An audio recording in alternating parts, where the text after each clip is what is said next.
Hey, Zach, just Hey, everyone. left. Hey, Aaron. How are you? Good.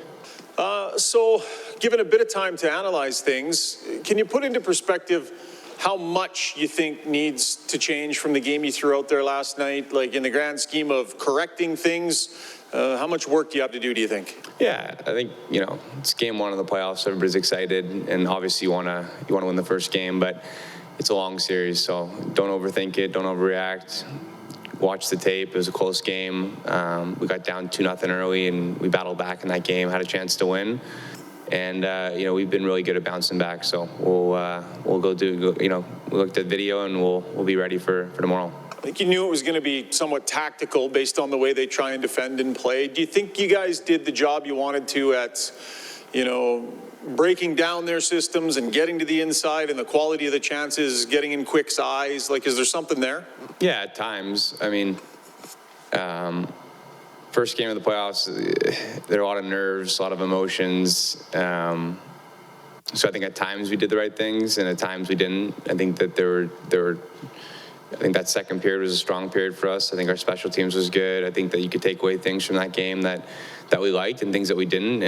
And I think for game two, we've looked at all that stuff and we're ready for it, and we're excited about it. Hi, Zach. Over here. Like you said, your team's done a really good job of bouncing back this year after tough losses. The Calgary game, the Minnesota game. To what extent is that going to serve you guys in this situation? Like, how well equipped do you feel you guys are now able to deal with this? Yeah, no, I mean, I don't think we played poorly in game one. I just don't think that we played our best. So, yeah, I think that we have another level to get to. In the playoffs, when you lose a game, you just want to play another game as quick as you can, because you don't like that feeling. So we'll be hungry. We'll be a hungry group tomorrow, and we're excited about the opportunity. Do you have the sense that game two is almost like game seven? Like, if you go down 2-0, it's some pretty dire straits, or you don't allow yourselves to even think that way? No, you play, one game at a time. You can't look 2-3 games ahead. You focus on it one game at a time, and game two is an important one, and every game is important in the playoffs. So, looking for game two first, and then we'll look ahead. Hey, Zach. Hey.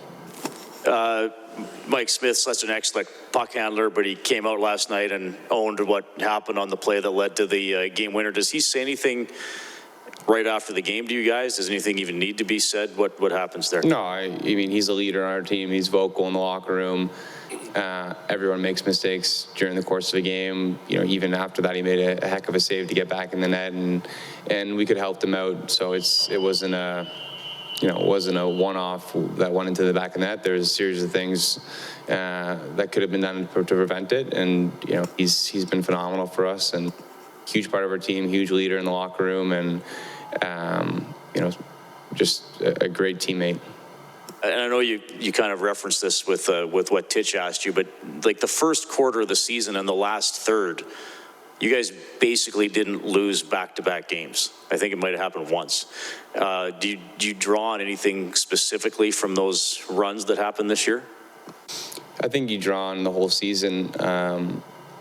Throughout the season, you play 82 games. It kind of shapes your team, and it forms what type of team you are. So, for us, it was obviously a unique season. With the way that it went, it was a little bit of a roller coaster, and we faced adversity through that season. So I think you draw on those things, and for us, we're looking forward to tomorrow, looking forward to playing our building. The fans were incredible, and it's going to be a fun one. Zach, can you speak to how well Yamamoto played last night? Small player, first couple of shifts, he was hauling Iafallo down, took a penalty, but he looked like he was involved in just about everything last night. Yeah, Yamo's a great player, 20-goal scorer, obviously. Just plays bigger than his size, goes into the dirty areas, scores, in front of the net, and just a really important player for us. Thank you. Cool. Thanks, everybody.